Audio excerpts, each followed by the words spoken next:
So I'm going to start by talking about MLA formatting because there was a lot of inconsistencies across the essays when it came to formatting in MLA. And MLA is not just about formatting. MLA, when we talk about MLA or any writing style, because some people were using APA instead of MLA, or some people just weren't using anything. So when we talk about MLA, we're talking about formatting, but also the way we write about something.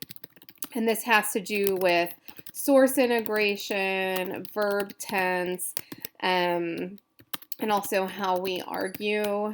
So it really also constitutes not just the way the paper looks, but also dictates how, in fact, we go about making an argument or how we go about communicating. So MLA it's a pervasive thing throughout the paper. It's not just this type of font and, double spacing. It's also a lot of other higher order issues. So I'm on my Mac right now. I don't have my PC currently with me. So I'm going to be setting up this document on a Mac in MLA formatting. And I use both Macs and PCs. I use Macs more, but the differences in setting up an MLA paper on a PC versus a Mac, they're pretty much the same.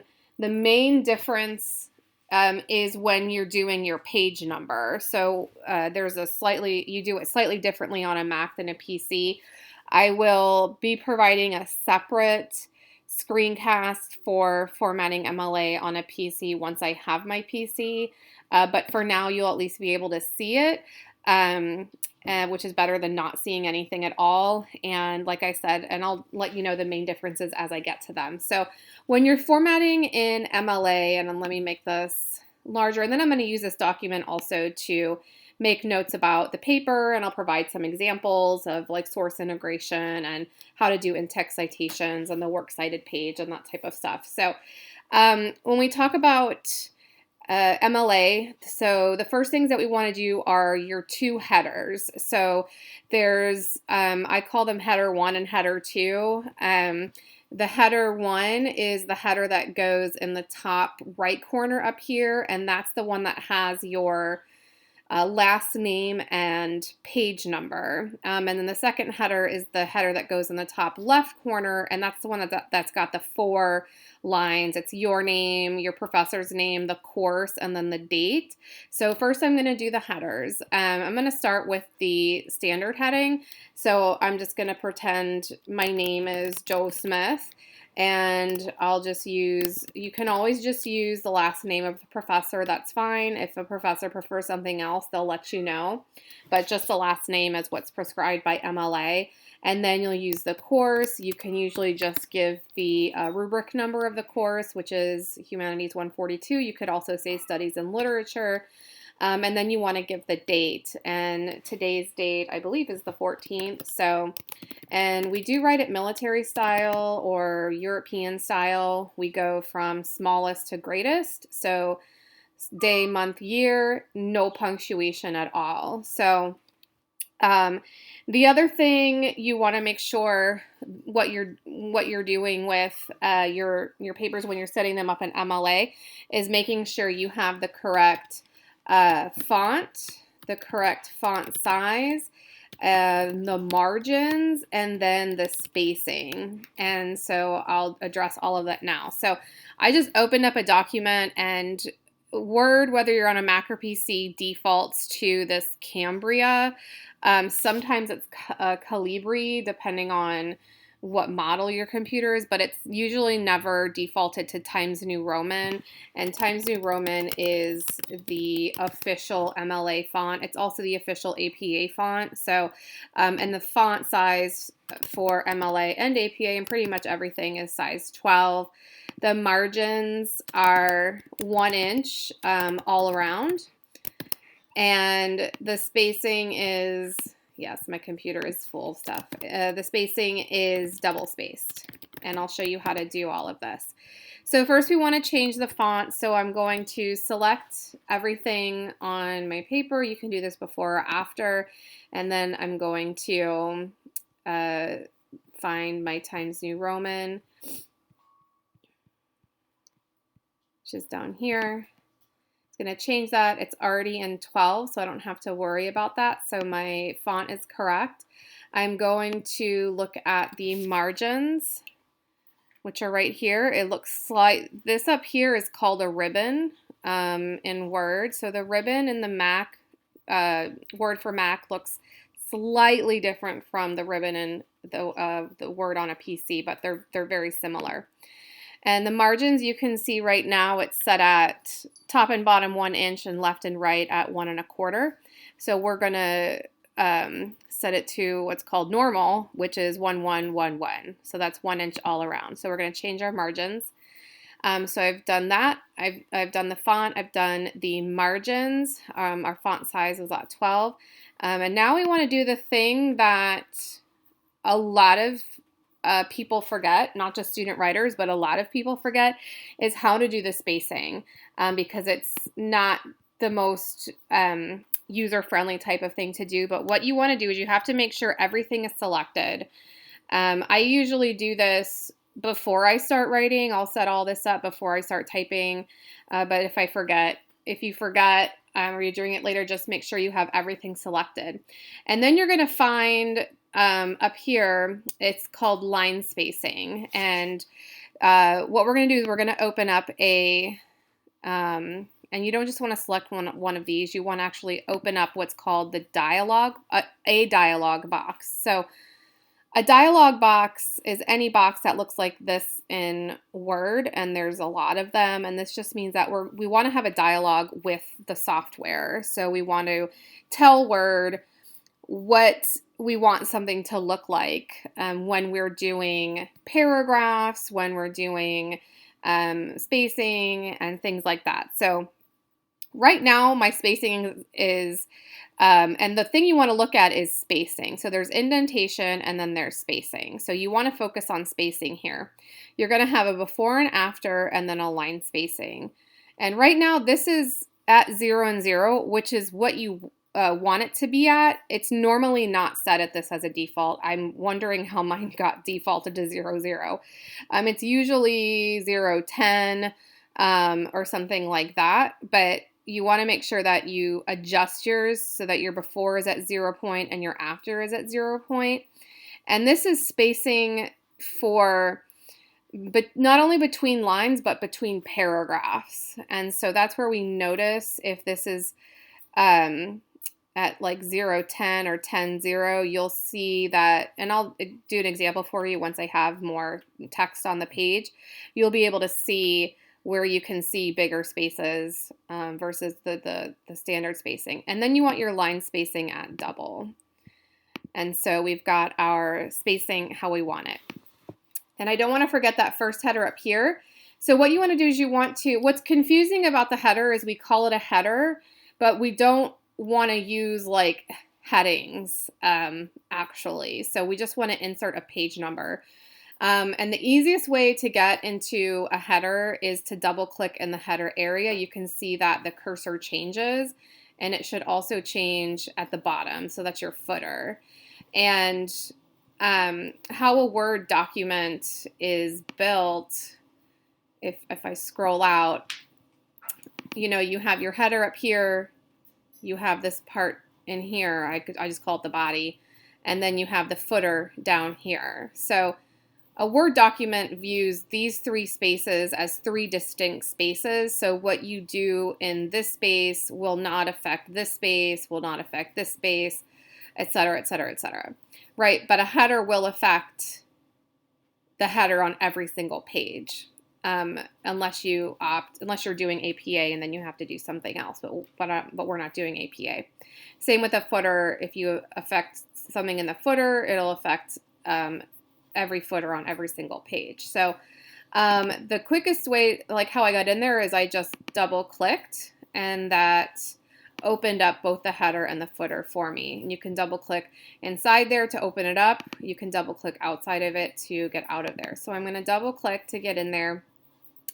And then I'm going to see in the ribbon, this purple bit opened up for me, the header and footer. So, and this is where it differs in the Mac a little bit, but you want to do the exact same thing. It's just going to look a little bit differently. So this is where it gets confusing because we call it a header and you have a header option, but we're actually not going to use that option. We're going to use the page number option. And it's going to put it there.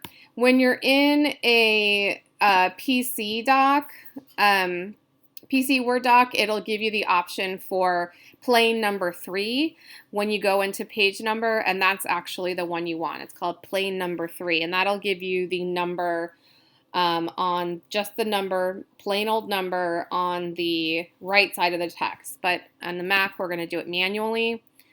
We're going to change our justification to align the text to the right. And then you're going to type the last name. Don't forget the space. So here we have the last name with the page number. So the thing that students always forget also is, because the header and the footer and the body are 3 distinct sections, even though I've changed my font in the body, this hasn't changed my font in the heading. And I can always tell when the font has not been changed. So we need to, forget the verb now, we need to select, that's the verb, we select everything that's in the header. And then again, we're going to change the font to Times New Roman. And normally it's defaulted at 10. Mine, luckily, is defaulted at 12, which is what you want it to be. So I don't have to change that. And then that's it. And that's all you have to do for your header. So now I know my header is Times New Roman, size 12. So we've done all of these things. So I'm going to go ahead and get rid of that. The other thing with setting up an MLA paper is the title. So there's no additional space between these things. You can just, and if you ever want to see, sometimes I'll click on the paragraph button. You have it on the PC version as well. It will show you, you know, where you have spaces. So you can see, like, when I did a space there, it gave me this sign that you have a space here. But when you're doing any type of MLA document, you don't want that space there. You just want the next line to be the title. And you want your title for your essays to reflect the essay's thesis. So try to stay away from, you guys just submitted your first essay, so I didn't make any comments on titles because I thought it would be a waste of time, and I'm going to talk about it now anyways. But an MLA prescription is that you have it's not a thesis. Well, you have a thesis, but an MLA prescription is that you have a title that is descriptive and specific to your essay's thesis. So, and it's just like if you do research, you know, like in scholarly databases or anywhere, you should know and have experience with a title is something that should tell you what the essay or whatever the genre is, what it's going to be arguing. So that's why you want a title that just doesn't say literary analysis or the 2 titles of the short stories, because that doesn't tell the reader anything about, okay, you're going to be writing about these 2 short stories, but what do they in fact, you know, what are you in fact arguing about them? So that's why titles for academic papers tend to be really long, or titles for scholarly or peer-reviewed articles are really long, and that's because they are doing what they need to be doing, which is giving the reader a heads up as to what in fact they're arguing. So I'm going to leave that as my title because this is going to be a generic argument. I'm going to turn this paragraph marking off. Excuse me. And again, once I've pressed enter, I want to not make any spaces for the introductory paragraph, but so here is where I would start the introduction for my paper. So And that's how it would look. So there's no extra spaces. All of the spaces are uniform. It's boring in how it looks, but it's just a uniform benchmark for how you would format a paper in MLA. So the next thing I'm going to do is I'm going to talk about integrating evidence. So one of the things that I noticed that people were struggling with was integrating sources. And I think if not that anybody's here to tell me otherwise, because again, I'm always talking to myself, but so one of the things, what I was going to say is I usually write in bullet points when I do these, but I'm just going to kind of write like it looks like an essay, but it's not going to be an essay. And that's just because it makes sense for the screencast. So just bear with me. So one of the things that I am going to discuss is what we call integration of evidence or source integration, because one of the things that's that students struggle with, and that I saw in, and now I'm getting a phone call, I apologize, that students struggle with, and that I saw when I was reading everybody's papers, is how to effectively integrate sources. And I'm talking about quotations.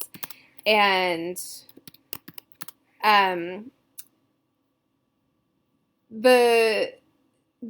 so there's an MLA component to integrating evidence, which are those in-text citations. But then there's another component to integrating quotations, that is how you grammatically integrate the quotation. So I'm gonna make up a quotation. I'm just gonna say, well, I won't make it up. I'll pull one from a story, so it's sort of relevant. So I'm just gonna open up to the first one that I find, which is a pair of tickets, which I only think one person wrote about. And I'm just going to write a quotation from it, and then I'll just use it in a bunch of different ways. So we'll actually try to use two. I'll use one quotation that has dialogue in it, because a lot of you chose quotations that have dialogue, and then I'll choose one quotation that doesn't have dialogue. So the first quotation I'll choose is, so this is from Amy Tan, a pair of tickets, and my quotation is, I'm just starting from a paragraph, the landscape has become gray, filled with low, flat cement buildings, old-faced, there's my hyphen, is not a P. Nope, not old-faced, old factories. And it's not, now I'm confused. The hyphen is really confusing me. Old factories, and then tracks and more tracks filled with trains like ours passing by in the opposite direction. That's the quotation that doesn't have dialogue in it, and that's from page 151. And then I'll pull a quotation that has dialogue in it, which there's one right here. And this one is going to be, how can you say she is not coming in a letter? Said Auntie Lindo. She is their mother. She is your mother. You must be the one to tell them. All these years they have been dreaming of her, and I thought she was right. And that's on page 150. Okay. Sorry, where I am doesn't have great light, so I'm kind of struggling to read. Okay, so that is a quotation that has no dialogue, and then a quotation that has dialogue. And what I would do actually is put that like that. So, The first thing is that a lot of people were italicizing the names of short stories rather than putting them in quotation marks. So, and this is a common question, when to italicize and when to use quotation marks for titles. So for italics, these are used for longer works. We're talking about books, anthologies, movies, sometimes pieces of art. But they're for longer, more kind of permanent things, and quotation marks are used for shorter things like short stories, poems. Their titles go in quotation marks. So those are, also like names of songs go in quotation marks. A lot of people were italicizing this, and also a lot of people were calling the short stories novellas. But just remember that a novella and short story are different media. They're different forms of mediums. A short story is different from a novella. A novella is longer than a short story, but shorter than a novel. So novella just means small novel, and a short story can be as short, like Ernest Hemingway, one of my favorite writers. He writes like the shortest short stories, like they're a page long or a paragraph. So a short story can be really short. So what you guys are writing about for this essay are short stories and not novellas. So just make sure that you're giving the correct genre, which is short story and not novella. So, okay. So that was just one note that I saw that people were, I don't know if the people were confused or they were struggling with, but it was a lot that I had to give the note that the short stories are put in quotation marks rather than italicized. Okay, so when integrating evidence, the first thing, the MLA part of integrating evidence, there's a variety of MLA that has to do with integrating evidence. The one part are the quotation marks. There's the in-text citations, and so we have the in-text citations, and then we have what's called the works cited page, and this is, almost everybody was calling it the references page. References page is in APA. In MLA, we call it works cited. So they have the same purpose. In other writing styles besides APA and MLA, they're called different things. Sometimes you just call it a flat out bibliography. But I tried to make note every time I saw references, I would say that you should call this a works cited page. So you have the in-text citations, which are these parenthetical citations that go after a quotation. So these go after a quotation, paraphrase, or summary. And people were really good about putting the in-text citations after quotations. People were forgetting to put in-text citations after paraphrases or summary. So this is where people were forgetting to put in-text citations. So that would be, for example, if you were alluding to something happening in the story, like say if I was like paraphrasing this idea or this moment in the short story, if I was saying, when Ying Mei was on the train and she was talking about how the landscape was changing, this is significant to the theme of transformation because blankety blank. That's a paraphrase and still needs an in-text citation because I'm still explicitly addressing something that is taking place in the story. I'm just not quoting it. So whether you're quoting it or paraphrasing it or summarizing it, and I have a worksheet on what all three of these are and the differences. Quotation is the most easy because it's a direct quotation. Paraphrase and summary are a little bit more confusing for people, but this is why I always recommend to quote directly because it's the easiest thing to do and it's the most effective for distinguishing your voice from the text or from other authors' voices.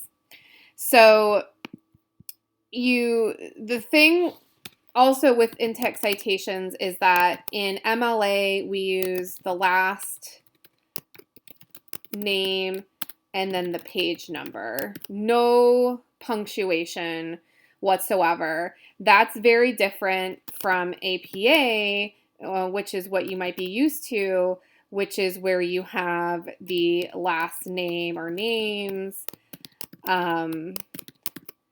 with a comma. You usually have the year, a comma, and then you have a P dot, and then the page number, right? So you have to give a lot more information in the APA in-text citation than you do the MLA citation. But for this, it's just last name, page number. So here, right, I've just given the page number, and there is a method to when do you put the last name in. Like you always need the page number. Where students can get confused is, well, when do I need to put the last name in? So it's always better to oversight than undercite. So if you're ever in a point where you're like, I'm not sure what I'm supposed to be putting in this citation, it's always better to oversight than not cite at all, because that's when you can fall into unintentional plagiarism, and then that's problematic for its own reasons. So that's kind of the basis of that. The other thing with in-text citations is the punctuation. You can see here that I put the period on the outside of the citation. So that's where the period goes if you have an in-text citation. If you have a quotation that ends in a different type of full stop, so we have 3 full stops, right? We have the exclamation point, the question mark, and the period. So if you have a quotation that ends in a exclamation point or a quotation mark, you still want to include that in the quotation, but you still need the period on the outside of that in-text citation. And that's because you need to, it's used to kind of keep the citation, the in-text citation, with whatever it's citing.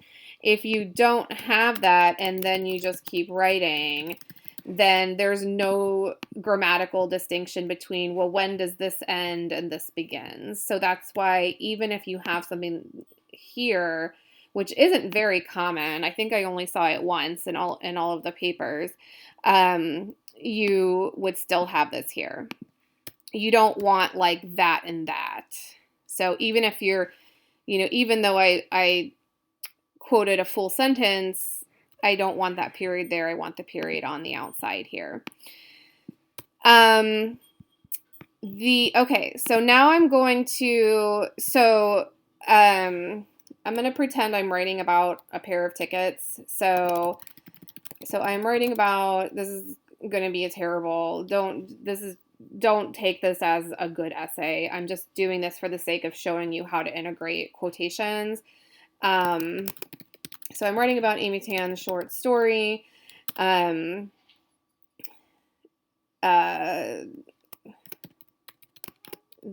protagonist, Ying Mei, I hope I spelled her name right, is traveling to China to meet her twin sisters. She details the trip, or I should say the train trip, to go visit family. Okay, and then I give a quotation mark. Let me put this all on a new page. Okay, I'm going to deal with that one in a second. Okay, so if I did this and then I have this quotation there, that's what we would call an orphan quotation. And a lot of you probably hate the word orphan right now because I was giving a lot of notes on orphan quotations. So an orphan quotation, and I've talked about orphan quotations before, an orphan quotation is a quotation that has no contextual introduction. It's missing what we call a signpost or signal post. So, and these work to signal to your reader what's coming and why. So if you just say she details a train trip to go visit family, and then you just have a quotation, it's kind of like in this in-between part, it's like, well, how am I getting from this sentence to this quotation? So there's a lack of cohesion there. There's a choppy feeling. There's just no information there. So to better integrate that, I might say something like, while Ying Mei is traveling by train, she provides details of the changing landscape that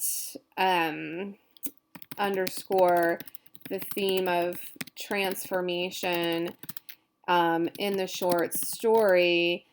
And then here's where we want active verbs to come before quotations, which can be problematic and frustrating to find the perfect active verb. So I might just say, I'll just use positing. Okay, now there's a few ways to go into the quotation. So here, and let me boldface this. I'm gonna, or not boldface, but I will highlight the signpost. So I'm creating a contextual lead-in to a quotation, right? Like, while she is traveling, blah, blah, blah, she provides details of blah, blah, blah, blah, positing that, right? So I'm leading the reader into the quotation and it kind of already explaining to them, this is why I'm giving you this quotation, because it's going to give, demonstration of something, right? That it's helping to underscore this theme of transformation that we see in her description of the land.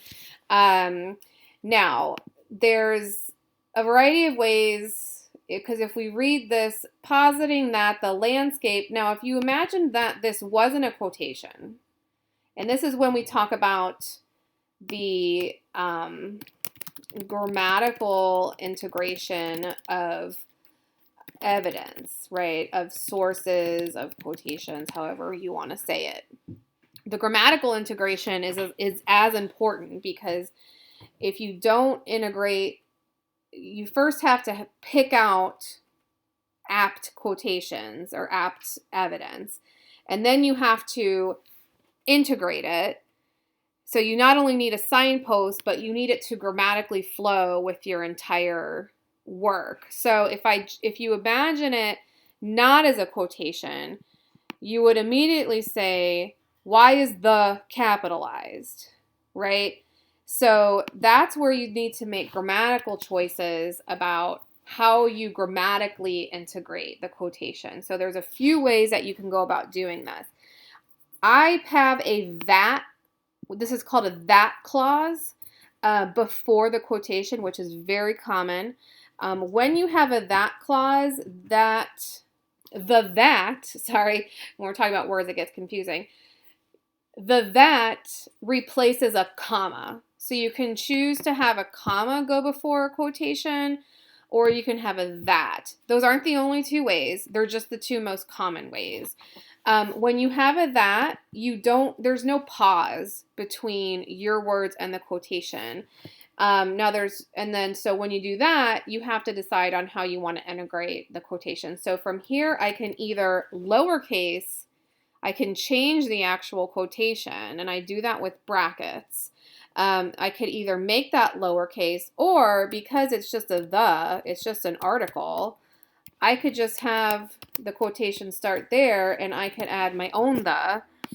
And because is the really necessary? Is it a really vital part of the quotation? No. If I start taking out words like, filled with low flat cement buildings, okay, now we're getting that's a problem. But the is just an article. It's not important. I can write it myself. So you can just pull it out from there. And then, right, if you imagine it not being a quotation, positing that the landscape, now it's grammatically flowing much better. So if we go back to the original quotation, if we want to use a comma rather than that, you're all set. You want to keep that as an uppercase the. So you wouldn't have to change anything because, again, the word that replaces the comma. So here with the comma, we have kind of a pause this is like the only time a comma is used as a pause. Everybody's taught that a comma is for a pause. This is the only time when a comma is used for a pause, is before a quotation. So positing comma, and then you have the full quotation. So those are some different ways to to integrate and not only integrate with a signpost, but also grammatically integrate a quotation. The other thing down here then is, when do I need to add the writer's last name? So there's kind of an exception with the essay that you guys are doing because you're only quoting from two things. You're quoting from two short stories. And it's very obvious when you're talking about each of your short stories. So because of that, you don't really ever need the author's last name. When you get to write more complex research papers, whether it's in literature or in other classes, then you need to start thinking about when I need to put the author's name, because if you're quoting from a variety of sources, it can get confusing to the reader. Well, who is this from? So if I were writing with a variety of sources, the rule of thumb is, in the full complete clause in which the quotation exists, do I have the name of the author in there? No, I don't. So then I would put Tan here. Now, but then there's a lot of rules that go around that. So I'm not going to spend a whole lot of time on that because we'll be getting into more complicated where we're quoting from more things later on. But like I said, it's better to oversight than undersight. And there's a lot of rules for when you're using a variety of sources of when you use the author's last name and when you don't. When that becomes relevant to what we're doing, I'll talk about it at that point.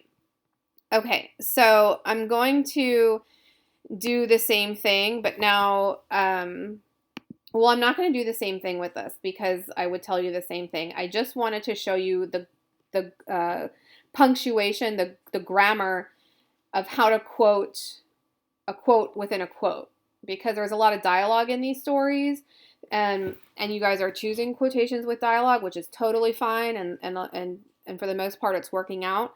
So I don't want you to not do that. But it can be confusing in terms of, well, I know I use quotation marks, but there's these times with dialogue where the dialogue is in quotation marks, and then, this part is not in quotation marks in the text, but then this part is, so then what do I do? So what you do is you use the double quotation marks around the entire thing, and then you go to single quotation marks to quote the actual dialogue, and then you go back to the double quotation marks. However many times that is. That could be a lot. Here it's only like twice, I think. You'll notice that when I first went to do this, it put my apostrophe the wrong way. So you do have to manually do these things to look nice. So in order to get all of my apostrophes in the correct position, I had to first make a space and then get rid of the space because it wasn't putting my quotation in the right direction. So there is some manual work that you have to do. Okay, So while we're talking about quotations, I want to briefly just talk about in general. So when you're not quoting, but when you might be using just quotations for whatever reason. So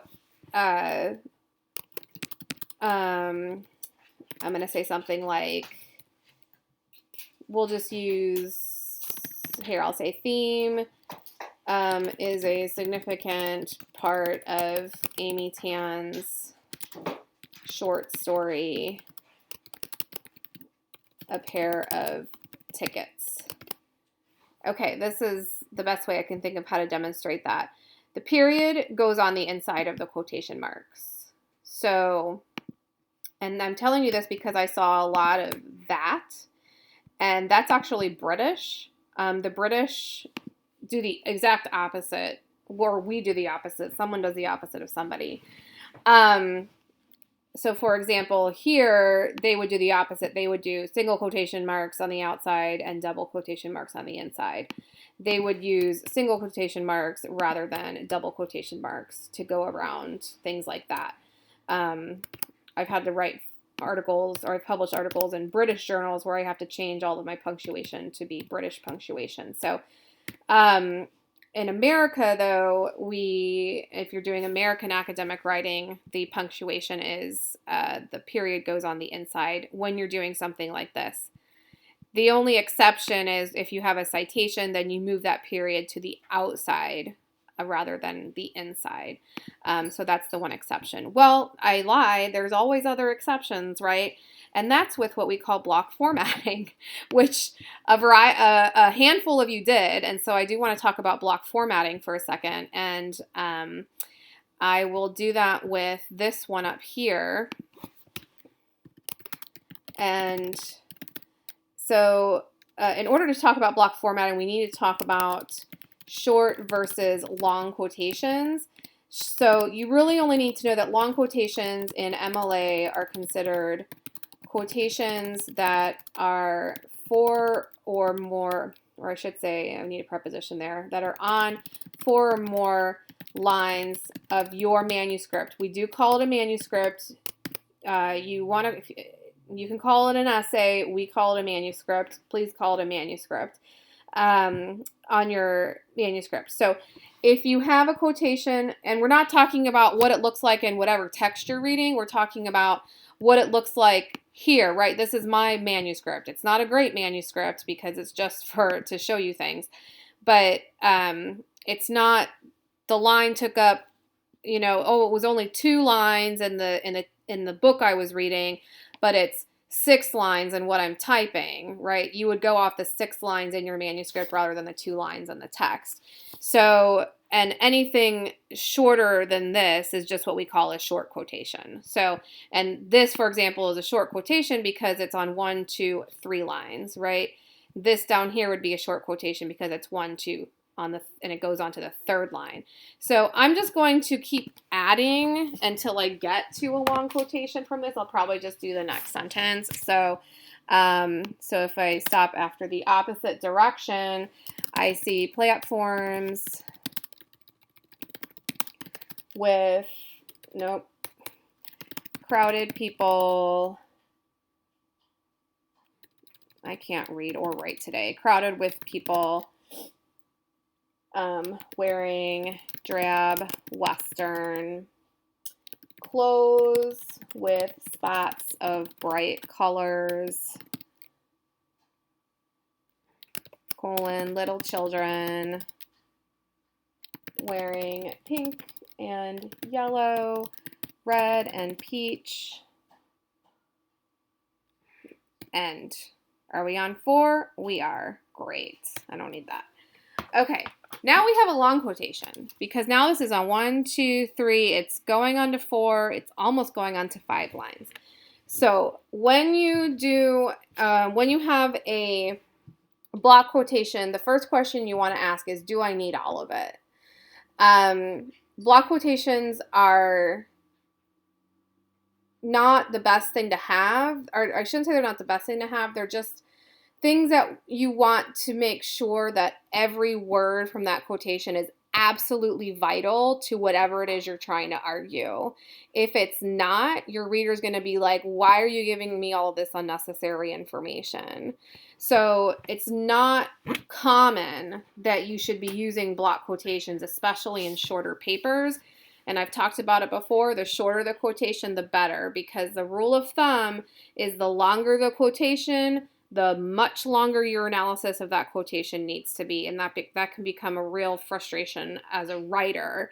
So that's why it's much easier for both the reader and the writer to choose short bits of quotes that you can analyze more easily and more effectively, and the reader can follow along with you better. So, but if you do find I have this long quotation, every word of it is important to my point, then you need to do what's called block formatting. And what this is, is you put it on a new line and the entire thing gets indented a full inch. It also does not take quotation marks, and that's because the full inch indentation takes the place or replaces the need for quotation marks. This is set aside drastically so we know that this is a quotation. You can leave whatever punctuation you have here. That goes to the same thing if you use a that clause. You would just say positing that, and then you would just go into your block quotation. The other difference is that your period goes there and you have no punctuation on the outside of your citation. So that's another time when the full stop, the period, goes here. Or if it ends with an exclamation point or a question mark, that would go there instead of the period, and you would still have nothing on the outside of your citation. So that's what a block formatted quotation looks like for a long quotation. And then if I saw this, I would expect like a whole giant paragraph after this that just talks about this and how it's helping support an argument. The problem is that people will use block quotations and then spend little to no time explaining, here's what this long quotation is doing, how it's working for my thesis. And then it's like, I don't know why you just told me all this. Also, readers don't want to read the thing that you're talking about. So it's like, you read it, you're talking about it. I always call the reader in American academic writing the dumb reader. And this is how you want to write for. You want to write for the dumb reader. And that's the reader that you want to hold the hand of the reader all the way through everything. You have to state everything really explicitly. You have to be very specific. You can't ever let your reader like not know what's going on. You want to quote shorter so your reader doesn't get lost. That's just the reader for, I'm not saying Americans are dumb. I'm just saying that's the type of reader in American academic writing. If you look at different cultures of writing, they don't care if you follow along. It's like and that's just the way that they write. So in America, we do a lot of hand-holding in American academic English. It's called AAE. And that's because a lot of students don't always know what type of reader am I writing for. You're reading for a writer that you need a handhold for. And so sometimes that helps by talking. I'm not trying to be derogatory. It's just there's reasons why American academic writing is the way it is, and that's just because of the cultural preferences of American writing in America. So the other thing with a quotation here is, after using a long quotation, you want to make sure that you provide a lot of analysis. And I'm just writing a sentence here because the thing that a lot of people forget is that the line after the long quotation should not be indented. And if you just hit enter, right? Your Word is going to think one thing, but again, you manually have to fix that, because here you should be continuing with the paragraph and providing analysis of this long quotation that is explaining, here's how this quotation is demonstrating this particular argument in this paragraph, and then the larger argument in the essay as a whole. So that's the block formatting for long quotations. Okay. Sorry, I'm just looking at my notes. So I talked about integrating evidence, MLA, orphan quotations. I wrote a word that I can't read. Okay, these are just minor notes that I'm going to talk about really quickly. And I have some of them on the, and I think I have it open, this document that I provided to everybody on Canvas. That looks weird. Now it's a little bit better. But the basic criteria is something you always want to look at, regardless of what it is you're turning in or for whatever class. You can just, instead of saying MLA format, you might just say APA format. But right, third person narrative mode, point of view, the text uses the word point of view, but it's more commonly referred to as a narrative mode. So I'm used to calling it narrative mode, but I tried to talk about it as point of view because that's how our textbook is talking about it. But you want to be talking about it, you want to be writing in predominantly third person. There are a few rare exceptions where people were using first person and they were using it effectively, because there are effective ways to use first person in academic writing that works. And in that case, I didn't say anything. But for the most part, I was telling people, eliminate second person, eliminate first person. You want to stay in that third person. Your name's on the paper. We know it's your argument. The other thing on here, I just had, right, this is where I talk about predominantly using direct quotation, rarely use paraphrase or summary. But in the case that you do paraphrase or summarize, make sure that you still use the citations, the in-text citations. Polished grammar, punctuation, minimal use of passive voice and wordiness. That is another lecture. And I'll talk about that in a second. And I'll talk about the further thought conclusion, because I did make a lot of notes on the further thought conclusion. But some, I wouldn't call them minor, what we call them are local on academic writing. Okay. And that is one of the things I already talked about was narrative mode. You want to be using third person as much as possible, if not all the time. The other thing are contractions. You want to eliminate these. So instead of it's, right, it is. Don't say don't, say do not. Instead of isn't, is not, right? And that's because it's part of academic formal writing. So you don't want contractions. There are times and places for contractions, but in academic research papers, that's not the place for them. The other thing was the phrase in conclusion. I saw this a lot. You don't want to say this. So you don't need to say in conclusion, and that's because I understand and your reader understands the rhetorical function of the final paragraph of an essay. It is rhetorically presumed to be a conclusion. Therefore, by saying in conclusion, you're being what we call tautological, which is redundant.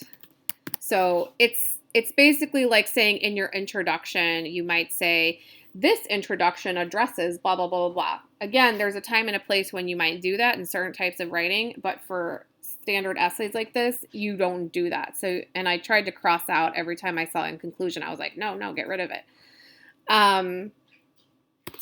Academic tone.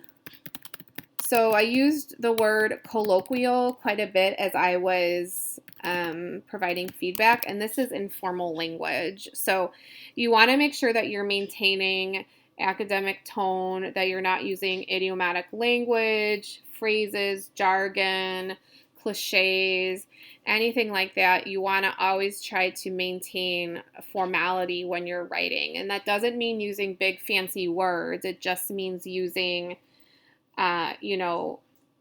the most concise, precise, non-colloquial words in order to say something. Right. So instead of saying all hands on deck, right, which is an idiom, it's idiomatic language, I wouldn't say so and so asked for all hands on deck. I might say so and so asked that all persons be prepared for something, right? So I'm fleshing out that idiom to actually write it in a more formal way.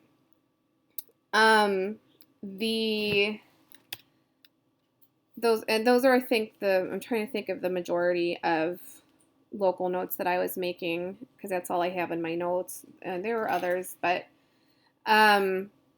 in terms of, I'm going to do a separate, probably this weekend. My other class right now that I'm teaching is a composition class, so I'm addressing writing because it's a writing class. So whereas in this class, it's literature, we're talking about reading, but you're also doing a lot of writing. So I am going to do a little, I don't know if I'll call it little, I don't know how long it's going to be, but I am going to talk about some grammar that I think is the most useful type of grammar for you to know. And I hate the word grammar because it isn't what people think it is. It's really more like punctuation. And because the problems where I saw the most, which are very, very common, and that's why I usually lecture on these in non-writing classes, are commas.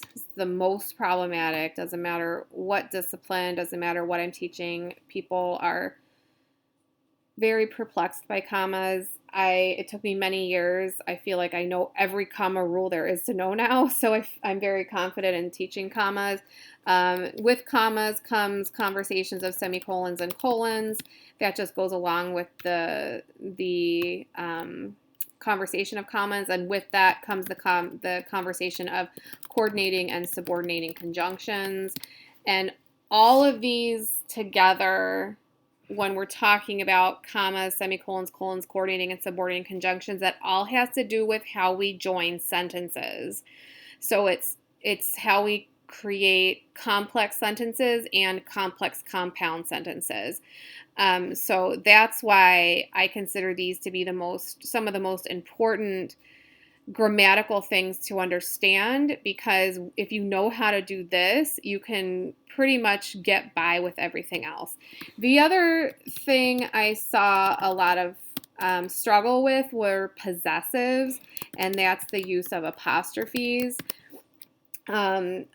I can talk briefly about possessives when I talk. I mean, I would focus much more on these because I think they're more important. I hate to say that, but possessives I can talk briefly on. It's not as complex of a discussion, because possessives don't get in the way of how your sentences combine. So if you don't do these things correctly grammatically, they can grossly affect the way your meaning making is happening. So it means that you might have a lot of run-ons or a lot of comma slices, or you might be cutting off thoughts where you shouldn't be, and that's where your reader can get confused. So if you're not doing this in an appropriate way, it's very quick for your reader to get confused. If you're messing up possessives, there might be a little confusion, but it's not going to inhibit the meaning as much as these, which is why I would address that more. And there's other grammar types of things that I could address, but I would rather focus on what I think are the most useful. Okay, so The other notes that I have from, these are all cumulative notes, but I'm going to start another column here.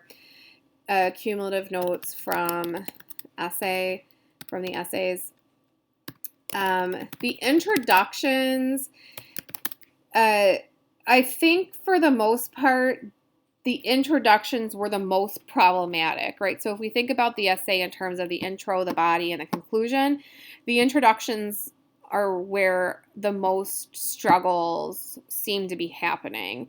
A lot of the introductions that I were reading were too short. There wasn't enough happening there. And that they were too short. They weren't properly preparing the reader for what you were doing in the rest of the paper. And so a lot of times I was like, what is this person talking about? And it wouldn't be till like the conclusion that I was like, oh, I think I understand. So when you're not doing the work that you need to do up front in the introduction, right? Because academic essays are not mysteries. They're not whodunits. Like, I can't wait to get to the end to find out what the argument is. That's not it, right? I want to know right away. Otherwise, I'm going to, I'm a grader, so I'm not going to not read your paper. But you don't want someone to read your intro and say, this is really boring, I'm not reading it because I have no idea what this person is talking about, right? That's really what you need to be doing. So, something that was missing that I think would greatly benefit everybody is using quotations and introductions. And that's because, and if you look at my visual guide to an academic essay, I talk about this in there, but you want to create ethos as a writer, and ethos is credibility. If you haven't been through Roderick yet in the composition courses, but one thing you have to do in your introduction is to first convince your reader that there's an issue, right? You can't just say, here's a thing and I'm going to talk about it. You first have to persuade your reader that there's an issue and you're going to argument, or that there's something worth arguing about. And then you have to justify that, and you do that through using quotations. So using quotations and introductions is an incredibly rhetorically beneficial thing to do, because you're saying, here's this thing, here are quotations that, substantiate that what I'm saying is actually a thing, and here's my thesis, and here's how I'm going to argue, right? It's how to argue for it. And this is, and I call this carving a space for your argument. So you kind of have to make a space, you have to carve a niche for your argument. And there's a rhetorical way to go about doing it. It's not the easiest thing to do, but using quotations and introductions is one way to start going about doing that. The other thing is the thesis statement. So the thesis statement for the essays, I think not everybody, but they were kind of lacking in specificity. I wrote that word so many times I don't know how to spell it anymore. And argumentation. So a lot of the theses were like either there wasn't a thesis or there was the beginning of a thesis. So, and I talked about theses in almost everybody's paper, probably everybody's papers, because that's a very important facet to an essay. So I either said, you're missing a thesis and here's what you need, or you almost have a thesis, here's what you need in order for it to be a full-bodied thesis. So making sure that you're really specific and that it has an argument in it. And something that I've noticed that across the many years is that students don't like to repeat themselves for some reason. I think this is because people have told them it's bad. There is such thing as bad repetition, but there's also the type of repetition that is good, and it's good for your reader to kind of get it again and again, right? That good reiteration. And the thesis is or should be a repetition of things you've already talked about in your introduction. It should just kind of sum up the kind of larger argument you're making in your introduction that you then whittle down to one concise argumentative statement that is your thesis. So your thesis may feel repetitive. It should feel repetitive, but that's because you're kind of, like I said, summarizing what you've already done in order to remind the reader again, just in case you've missed it. This is what I'm arguing. American academic writing is very aggressive, so you're always argue, argue, argue. And you're saying things again and again and again. And that's because, like I said, it's just a very aggressive type of writing. So the introductions, there was a lot of work to be done with topic sentences. So these are the first sentences of paragraphs, right? So again, look at the visual guide to an academic essay handout. You want to make sure that the first sentence of your paragraphs are a sentence that is a mini thesis for your paragraph. And a problem that people have sometimes, and that a handful of people had with this essay, is that if you don't have a thesis statement, your whole paper is going to be lost because you have no guiding beacon at that time. So if you don't have an argumentative thesis, you have nothing to point back to. It's kind of like, well, what am I arguing? And if you don't have an argument, you don't have points to support your argument. And so you become lost, and then as a writer, and then your reader is going to become lost, because if you're lost, your reader's lost. So you have to have that thesis to help guide the rest of your paper. Otherwise, you're just going to be kind of talking, and your reader, it's like, I don't know what I'm reading. So that's why topic sentences are really important, because they ground your reader and you as the writer to saying this paragraph is doing work to argue this about my larger thesis. And then you start providing evidence and stuff like that. And then the conclusion, I think I gave everybody the note of the further thought conclusion. The further thought conclusion is you don't just want to summarize in your conclusion. If your conclusion is just, here's everything I just already said in my intro and my body paragraphs, that's the start of a conclusion, but it's not the rhetorical intention of a conclusion. So, and this has to do with the genre of the academic essay. So the academic essay is written dialogue. So in fact, you're joining a conversation about a certain topic, right? Depending on the stories you're choosing, depending on the themes or symbols or settings or points of view you're discussing, you're joining conversations that are already taking place in other articles and essays. So you want your this is not your essay. Essays are not a practice. I always say they're not a practice in finality. They're not a practice in like writing, the end, nothing more to say, right? That's not the purpose of an essay, right? The purpose of an essay is to argue a point and continue a conversation. So the further thought conclusion is usually here's, sometimes I call it the BTW paragraph, like a by the way, or a PS paragraph. Like here's this other stuff I didn't get to talk about. Like I have a focus for this essay and this is what I'm arguing. And I didn't have a chance to talk about A or B or A, B, and C. But these things are also relevant to what I'm saying. And so here's an idea about these things. And then someone else can go off and talk about that, right? So you want to do more with your conclusion rhetorically rather than just provide summary. You don't need to summarize everything I just read. I just read it. I already know what you did. Okay, so that's, I think, the major notes. These are all very, very normal notes that I'm giving. The last thing I'm going to do is provide an example of the works cited page, because I think almost everybody got this wrong. The works cited page, right, which is the references page, it's called that in APA.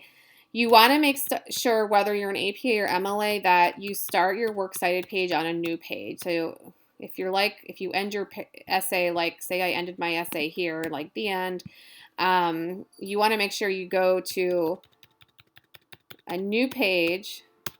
Just go right to the beginning if I can get there. There we are. Okay. And then you want to center it. Works cited. You do say works cited if you're citing one thing. When you're citing more than one thing, it's works cited. So that's centered at the top of a new page. Even if you have one line up here, you start it on a brand new page. And then you're going to do the really fun part of stuff that people love, which are the citations. And these are a note that I made for a lot of people were that you're talking about two stories, so you needed two citations. So your text is what's called an anthology text. So really quickly, I'm just gonna Google it. I'm gonna use the Purdue et al. If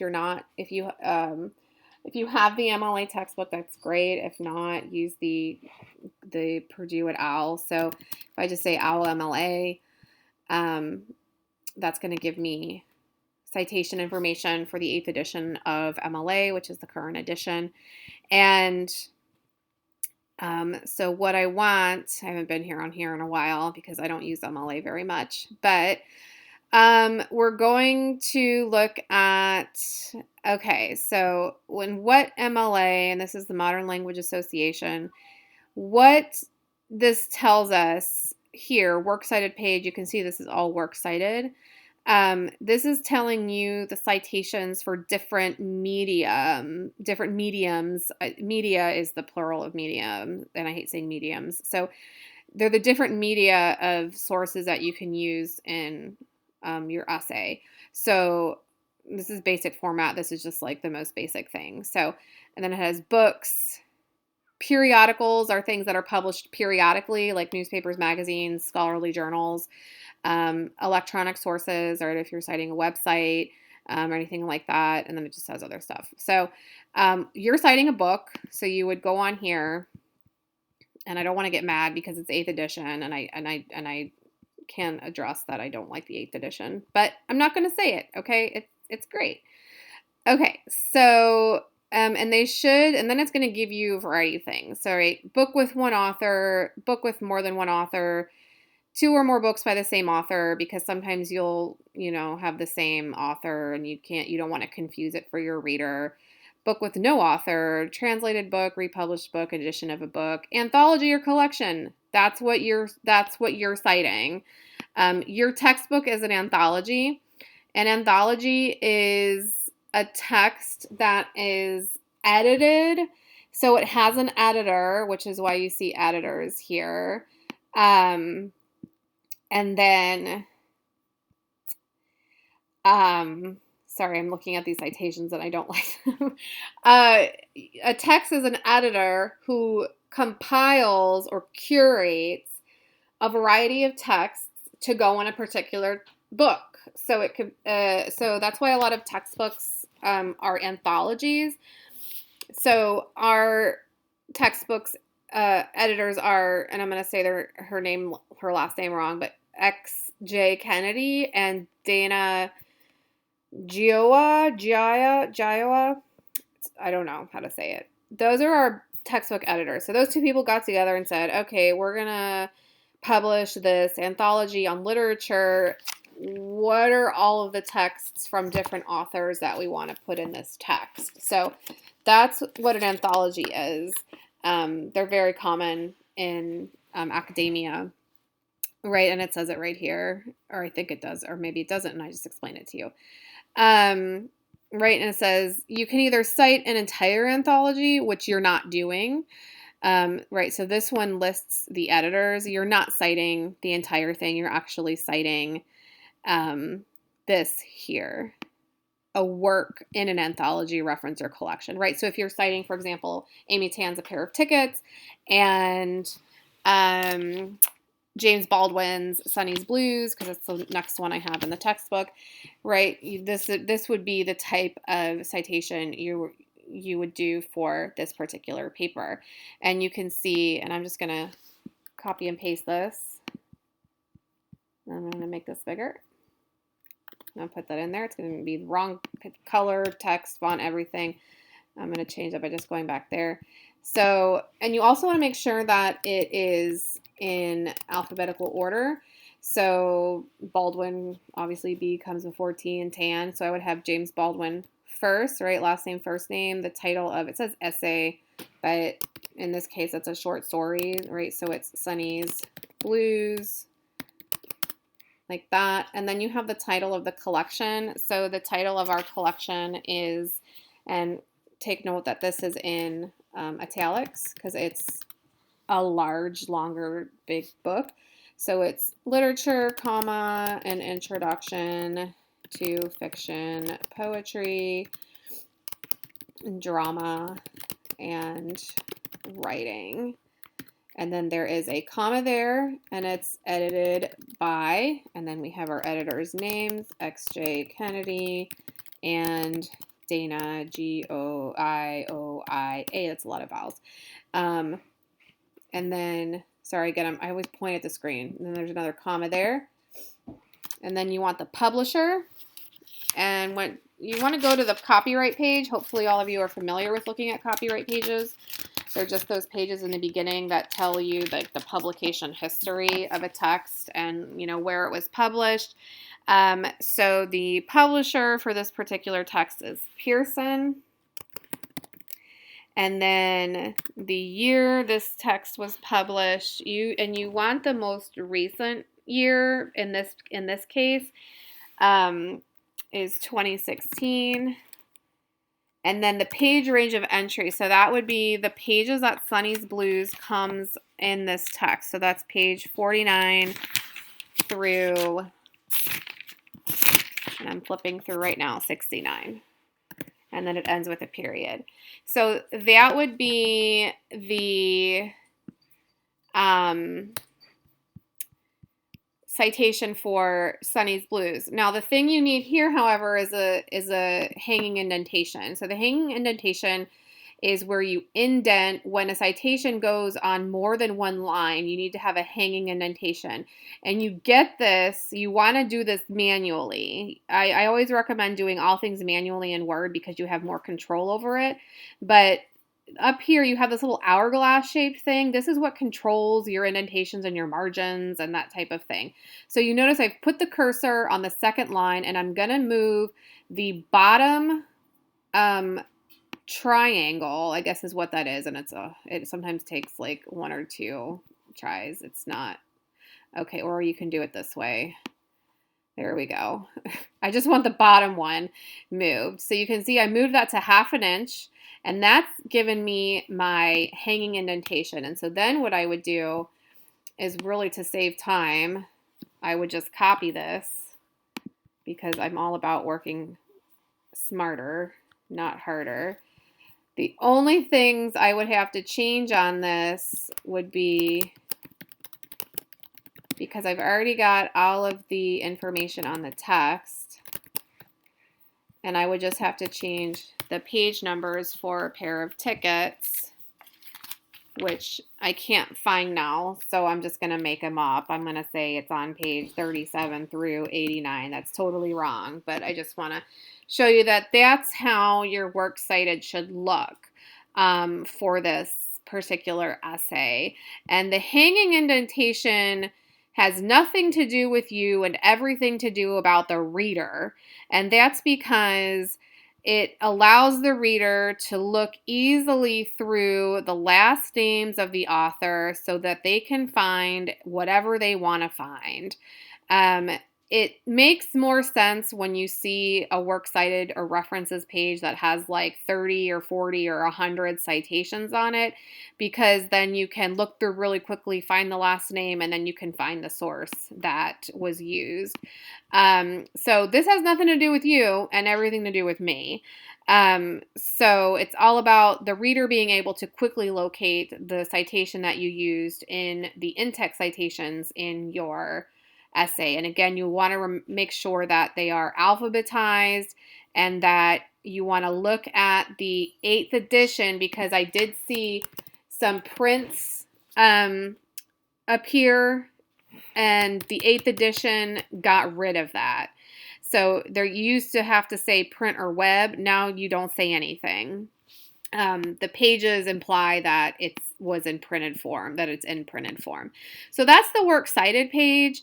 Now I'm going to show you, if I change my spacing, I'm hoping this will show it, because I want to go back to that conversation about spacing. So again, I'm going to select everything. I'm going to go back to the line spacing options to open that dialog box. I'm going to go 0. I'm just going to go auto and see what happens. I don't know if this will do it. Yes, it did do it. Okay, so this is, it might be on the PC where it says 010 rather than on the Mac. I can't remember off the top of my head.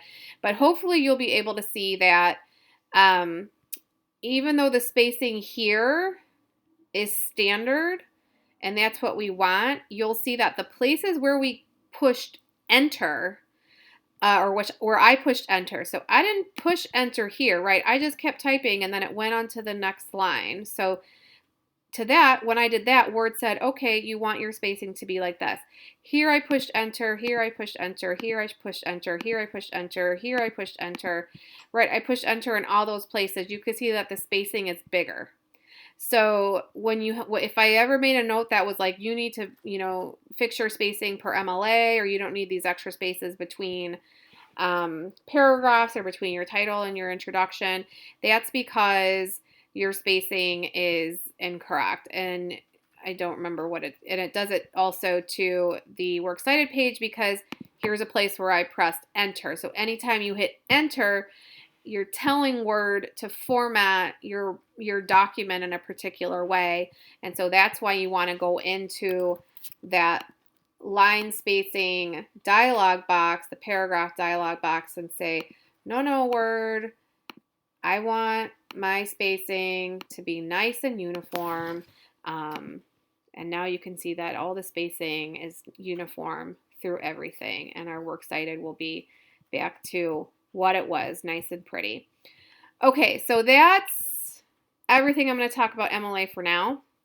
I want to really quickly talk about what you should be doing for Module 5 this week. You should be reading Antigone, which is a Greek tragedy. So we've gone from reading a lot of 19th and 20th century texts to reading a really old text. These are your reading assignments. You have all of these are things to prepare you for the reading of Sophocles' Antigone. You may have read this. This is a popular high school drama to read, so you may have read this. I read this in high school. I actually haven't read it since high school, but this is what you've hopefully finished reading, or you're in the process of reading right now. And then if we go back to modules, to Module 5, you'll see that you're doing another discussion. It's on classical tragedy. So your discussion for Module 5 is on this particular text. And so you're doing the same thing you've been doing. You're crafting those one paragraph arguments about a text, and in this case it provides you with some prompts from which to choose from Antigone for your discussion, and then remembering to respond to two classmates. And then again, it gives you prompts right? You want to choose one of these things, right? So you're either agreeing with and then extending their conversation, or you're disagreeing with and then providing some type of new claim to what they've already said. So it's giving you some really specific information on what you want to do for this week's. Oops, I went to discussion. Sorry, I wanted to go back to modules. The other thing, oh, I already had module 5 open, sorry. The essay revision, really important. I moved the due date, and that's because I was late in giving feedback back to everybody. So instead of it being due, it was due on the 18th, I moved it to the 21st because that will give you the full week to do revision. So I wanted to make sure that everybody had the amount of time that's usually requested for revision, which is a full week. So I did move that out. So if you had any anxieties about that, about my being behind in my grading, I did provide that those few extra days so that you would have the full week to do revision. So that's everything I have for today. Please let me know if you have any questions. I will be continuing to catch up with grading. Like I said, I wanted to get through the essays first because those were the most pressing, because you do have that revision option.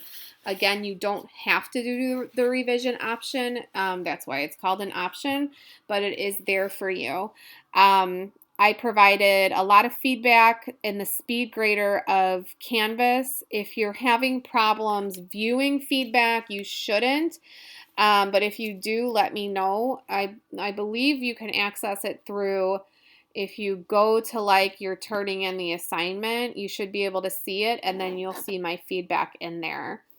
And I thought I had one more thing to say, but the next things I'll be getting to are catching up with your discussion posts, and then obviously looking at your midterm exam. So stay tuned. I'm doing my best to catch up.